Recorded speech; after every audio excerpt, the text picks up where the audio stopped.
Chuyện bạc tù chuyện bạc tù lên nồng dai luôn con họ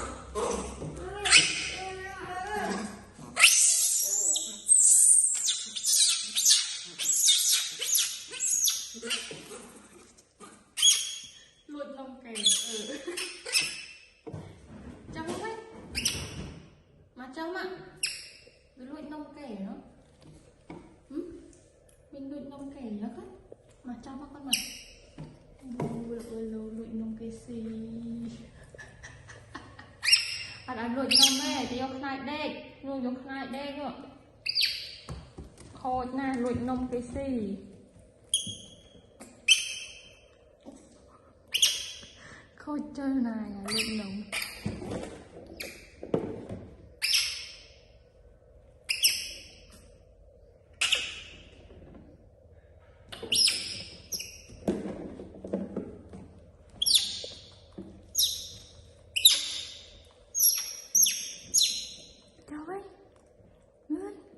cho tôi vô khăn mặt đây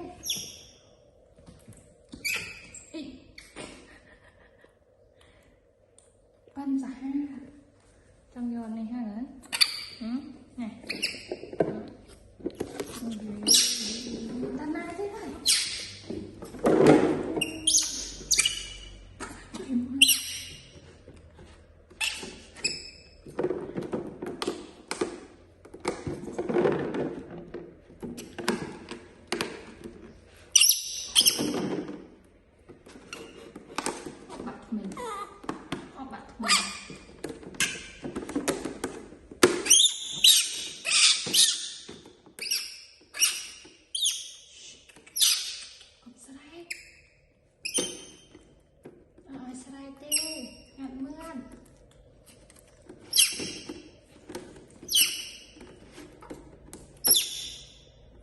ba con rau luôn ạ ba nhang nhang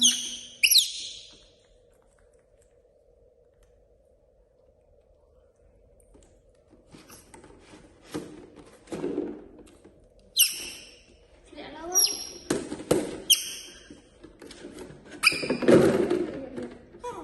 chật ba đây con chật ba đây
cùng đâu vì mới đấy.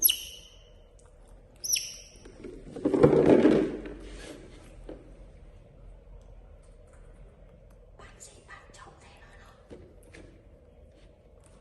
ăn chết thơ đó, ăn chết thơ mấy bạn gì rồi.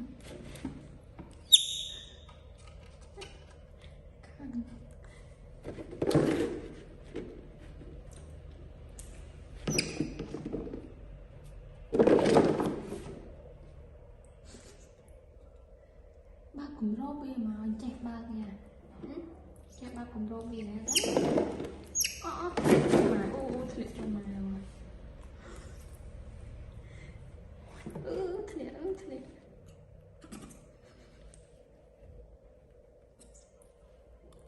Thiệt lâu ấy.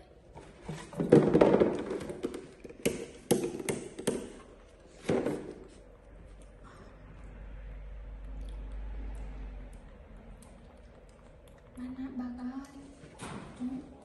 Mana bagay kan?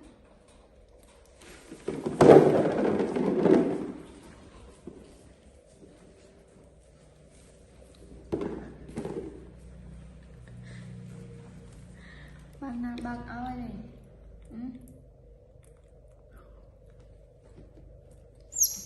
Đi chạy đấy.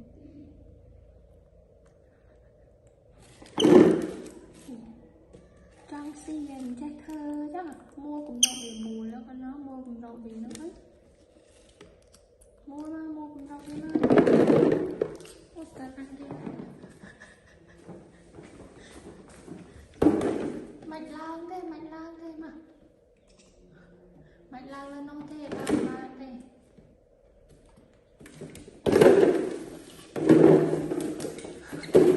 mình thời trò cho lời nuôi cắn ạ, cắn ít mà, cắn ít, do chị che ba coi ạ, che ba coi, che ba coi nhám.